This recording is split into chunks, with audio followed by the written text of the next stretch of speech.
नमस्कार विद्यार्थी मित्रों, आज हम हिंदी की क्लास में वर्तनी शुद्ध वर्तनी किस प्रकार की जाती है या किस प्रकार की बातों को मद्देनजर रखते हुए हम शुद्ध वर्तनी लिख सकते हैं, उसके बारे में आज हम सीखने वाले हैं। वर्तनी आप जानते हैं, वर्तनी यानी कि गुजराती में जिसे जोड़नी कहते हैं, वही हमारे लिए हिंदी में है वर्तनी। हमने आगे जिस प्रकार देखा था शुद्ध अशुद्ध वाक्य, उसी प्रकार वर्तनी है, वो भी किस प्रकार शुद्ध की जाती है, किस प्रकार शब्दों का वर्णों का उपयोग किया जाता है आदि के बारे में आज हम चंद नियम सीखने वाले हैं। अगर इतने नियम आपको याद रह गए, जितने नियम हम पढ़ने वाले हैं उतने नियम अगर हमने याद रख लिए तो हमारे लिए वर्तनी का प्रयोग करना आसान हो जाएगा, यानी कि हम शुद्ध रूप में भाषा को लिख सकते हैं। देखिए, वर्तनी के सबसे प्रथम नियम की बात करें तो क्या है, स और स का प्रयोग। हिंदी में 3 स है, वैसे भाषा में 3 स है। तीनों स का प्रयोग कब, कहां और किस प्रकार होता है उसके बारे में आज हम सीखने वाले हैं। यदि किसी शब्द में श हो और उससे पहले अ या आ, तो ये स बदलता नहीं है।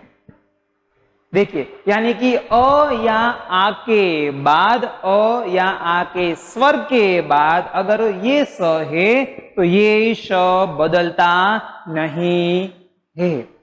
उदाहरण देखिए, 10 इसमें अ है, पास यहां आ है, उसके बाद विश्वास तो यहां आ है, उसके बाद इतिहास तो यहां भी आ है। समझ में आ गया। अब एक और बात, अ या आ के बाद ये अगर यह स है तो ये स बदलता नहीं है। अब दूसरा नियम क्या कहता है, यदि अ या आ से भिन्न स्वर रहे तो, दूसरा कोई स्वर रहे तो क्या होगा, तो ये षटकोण का श बन जाता है, श बन जाता है। कैसे, क्योंकि प्रेषित तो यहां ए है, आकर्षित तो यहां र हलंत है आगे, इसके बाद र हलंत, उसके बाद स है, उसके बाद विषम यहां ई है, भूषण यहां ऊ है दीर्घ ऊ, यहां आकर्षण यहां क्या है, र हस्व है, यहां पर क्या है, यहां भी क्या है, र हलंत है, सॉरी र हलंत है, हर्षित और धनुष। समझ में आ गया। तो नियम सबसे आसान है, अ या आ के बाद अगर ये श है तो बदलता नहीं है। लेकिन अ या आ के बाद कोई भी भिन्न स्वर आए तो ये षटकोण के श में बदल जाता है, यानी कि लिखना पड़ता है। ये 2 नियम आपको याद रखने हैं, और ये सारी चीजें जो हम पढ़ने वाले हैं, जो सीखने वाले हैं, वो सारी चीजें आपको अपनी FB में लिखनी है, वो भूलना नहीं है। लिखना सब कुछ है आपको, ताकि दूसरी बार जब आप आसानी से उसे देखकर समझ सके, इसीलिए। अब आगे बढ़े, ट वर्ग के पूर्व, उससे पहले ट वर्ग में कौन कौन से व्यंजन आते हैं, ट, ठ, ड और ढ और हण, 5 व्यंजन हैं। ट वर्ग के पूर्व यानी कि इससे पहले कौन से स का प्रयोग करना है, तो कि षटकोण के श का प्रयोग करना है। किस प्रकार, तो कि यहां देखिए, क्लिष्ट ट वर्ग के ट से पहले, विशिष्ट, नष्ट, कष्ट, भ्रष्ट और सडानन ड के पहले। ये आपको आसानी से याद रह सकते हैं। ट वर्ग के पूर्व षटकोण के श का प्रयोग करना है। उसके बाद रु के बाद, हमेशा रु के बाद इसी षटकोण के स का प्रयोग होता है, जैसे कि ऋषि, कृषि, वृष्टि, कृषक, तृषित, वृषभ आदि। देखिए, यहां जो ये मात्रा है वो रु की मात्रा है, इसीलिए रु के तुरंत बाद षटकोण के श का प्रयोग करते हुए आपको शुद्ध वर्तनी करनी है। अब आगे देखिए, आगे च वर्ग रहने पर स का प्रयोग होता है। च वर्ग के आगे, च वर्ग के आगे इस स का प्रयोग होता है। यहाँ देखिए निश्चय में क्या है, च, तो उसके आगे ये स यहाँ भी है और यहाँ भी है। च वर्ग में कौन कौन से व्यंजन आते हैं, तो कि च, छ, ज, ज, ये प्रमुख 4 व्यंजन हैं और जो अंग है वो उसका प्रयोग तो शायद ही कभी होता होगा। निश्चल, निश्चय और निश्चित किस प्रकार लिखा है, गुजराती में और हिंदी में दोनों में देखिएगा, दोनों में विभिन्न तौर पर लिखा जाता है। इसीलिए आपको यहाँ क्या याद रखना है कि च वर्ग के आगे यह स का आपको प्रयोग करना है। अब यदि स, श से पहले अगर देखिए यहां अगर दोनों का साथ प्रयोग है तो पहले यह स आएगा, उसके बाद ये आएगा। लेकिन अगर ये भी है, तीनों साथ में है, तो क्रमशः कौन से स का प्रयोग पहले होता है वो यहां देख लीजिएगा। पहले यह स आएगा, उसके बाद यह स और उसके बाद ये स आएगा क्रमशः। देखिए वी से स, 2 स है तो 2 में क्रम देख लीजिए, यही स है, सही बात है। चलो उसके बाद से स, शोषण, संश्लेषण में देखिए ये और ये क्रमशः है, वेरी गुड। उसके बाद सविशेष में देखिए तो ये भी क्रम में है। तो जब तीनों स का प्रयोग एक साथ एक ही शब्द में होता है तब उसका जो क्रम है वो ये आपको याद रखना पड़ेगा, तभी जाकर आपको तीनों स के योग्य स्थान में आपको लिखने के लिए मजा आ सकता है। तो समझ में आ गया, जब तीनों स का प्रयोग साथ में होता है तो ये क्रम आपको याद रखना पड़ेगा, इसी के मुताबिक आपको वो शब्द शुद्ध करना है। उसके बाद ईकारांत स्त्रीलिंग शब्द बहुवचन के रूपों में ई कैसी बन जाएगी, हस्व बन जाती है। यहां पर देखिए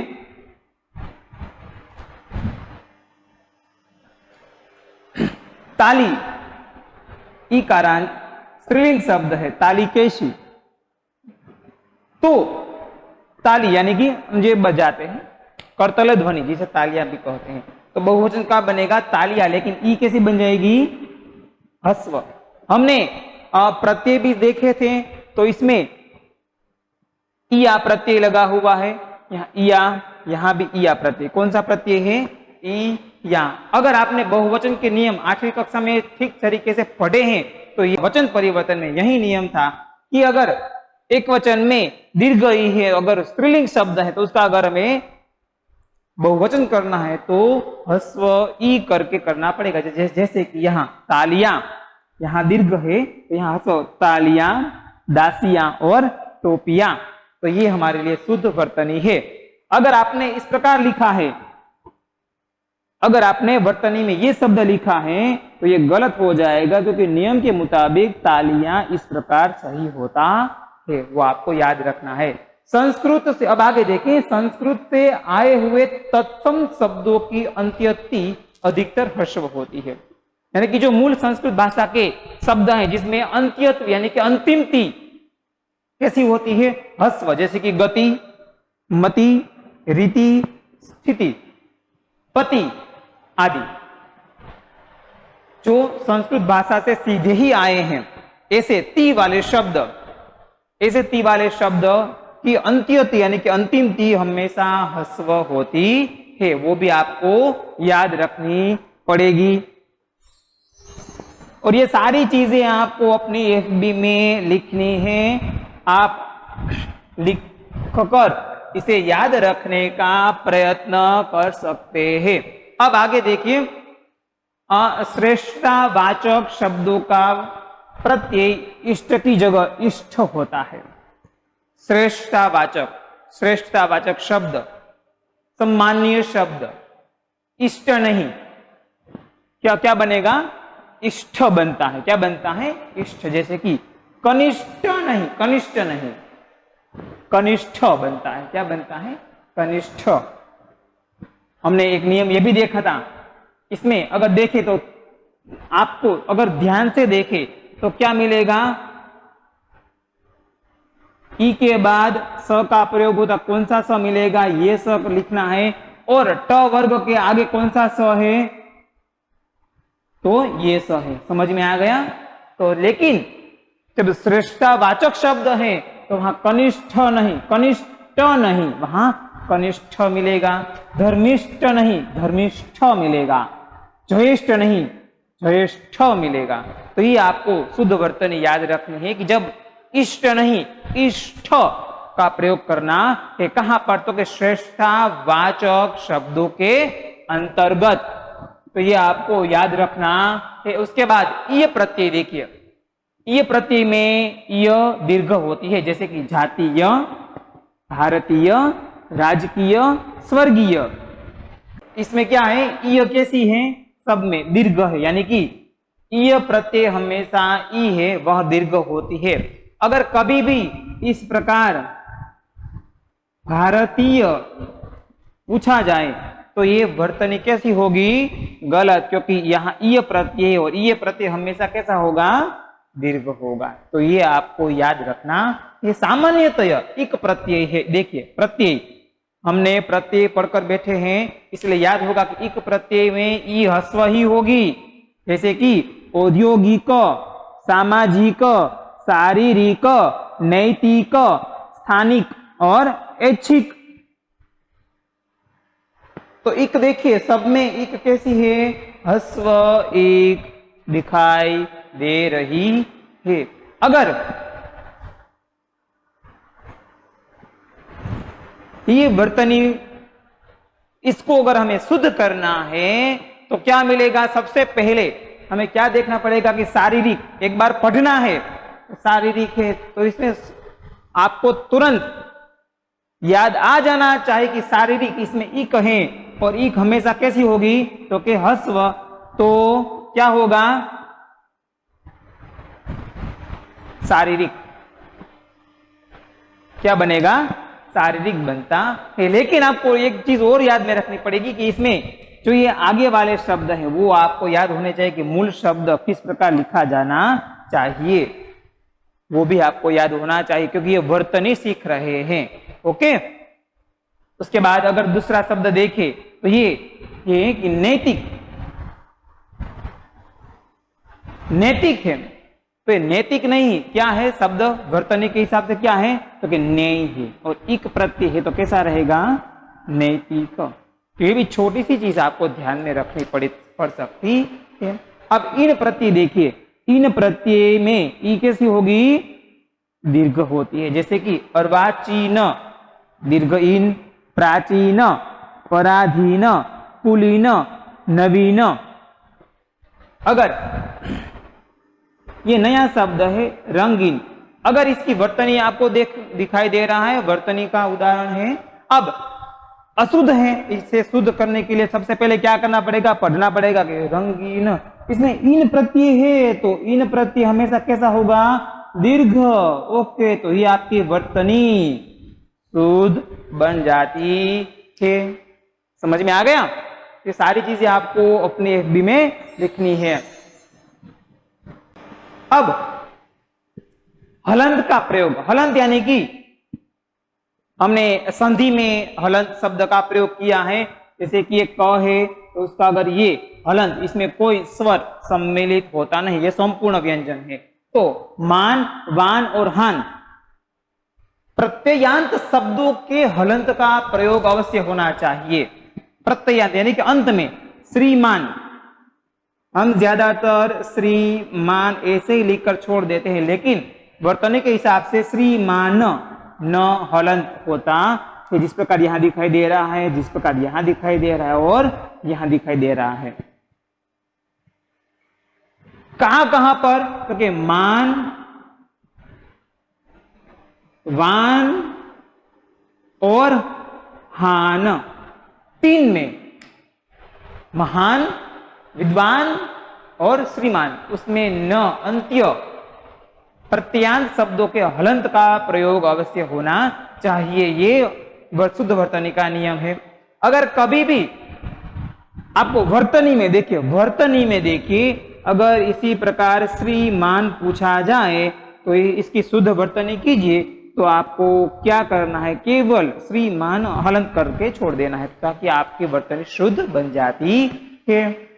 उसके बाद तो मम और उत प्रत्यांत तत्सम शब्दों में हलंत का प्रयोग होना चाहिए, जैसे कि स्वागतम, जगत और परिषद। इसमें भी ऊपर वाले के नियम के मुताबिक कौन कौन से शब्द है, एक तो है, उसके बाद मम और उसके बाद उत। तीनों में अंत्य शब्दों में हलंत का प्रयोग होना चाहिए। तो ये हलंत का नियम है, आपको याद रखना पड़ेगा। ओके। प्रत्यय संबंधी कुछ भूलें होती है। किस प्रकार, तो कि उत्कर्षता क्या है, वो हमारे लिए गलत शब्द है। उसके लिए सही शब्द क्या है, उत्कर्ष है। क्या है, उत्कर्ष। उसके बाद साम्यता नहीं, समता और साम्य। ऐक्यता ये गलत है। उसके बाद क्या बनेगा, एकता या ऐक्य। पौरुषत्व नहीं, पौरुष या पुरुषत्व बनता है। गौरवता नहीं बनेगा, क्या बनेगा, गौरव बनेगा। सौंदर्यता नहीं, सुंदरता और सौंदर्य बनता है। धैर्यता नहीं, धीरता और धैर्य बनता है। दारिद्रता नहीं, दरिद्रता। देखिए दारिद्र है लेकिन दारिद्रता नहीं, दरिद्रता और दारिद्र्य बनता है। तो प्रत्यय संबंधी कुछ भूले हम ऐसे ही प्रत्यय लगा देते हैं, जैसे कि दारिद्र्य शब्द है, अगर प्रत्यय लगाना हो तो ऐसे दारिद्र्यता लगा देते हैं, लेकिन ये प्रत्यय के हिसाब से गलत है। शुद्ध शब्द क्या बनेगा, दरिद्रता। अगर धैर्य दिया गया है तो प्रत्यय लगाना है तो धैर्यता लिख कर छोड़ देंगे, लेकिन ये वर्तनी शुद्ध नहीं है। इसका वर्तनी वाला रूप है धीरता, या क्या बनेगा, धैर्य बनता है। तो ये सारी चीजें आपको, इतने शब्द आपको याद रखने हैं, अपनी एफबी में भी लिखने हैं। सारी चीजें आपको ये भूलना नहीं है, और इनको याद रखने के प्रयत्न भी आपको करने हैं। अब ये दोनों रूप प्रचलित हैं हिंदी में, दोनों रूप आप लिख सकते हैं, जिसकी वर्तनी, इसमें दोनों की वर्तनी जिस प्रकार दी गई है, ये दोनों स्वरूप आप वर्तनी के हिसाब से लिख सकते हैं। जैसे कि दुकान और दुकान, हस्व दुकान लिखेंगे तो भी सही है, दीर्घ करेंगे तो भी सही है। अंजलि और अंजलि दोनों चलेगा। सर्दी और सर्दी ये दोनों स्वरूप मान्य किए गए हैं। तुरंग और तुरंग, तुरग और तुरंग दोनों मान्य है। विहग विहंग, आत्मा आत्मा, कलश तो कलश, घबराना घबराना, चाहिए तो चाहिए, ये दोनों स्वरूप मान्य किए गए हैं। रियासत रियासत, रियासत और रियासत दोनों मान्य है।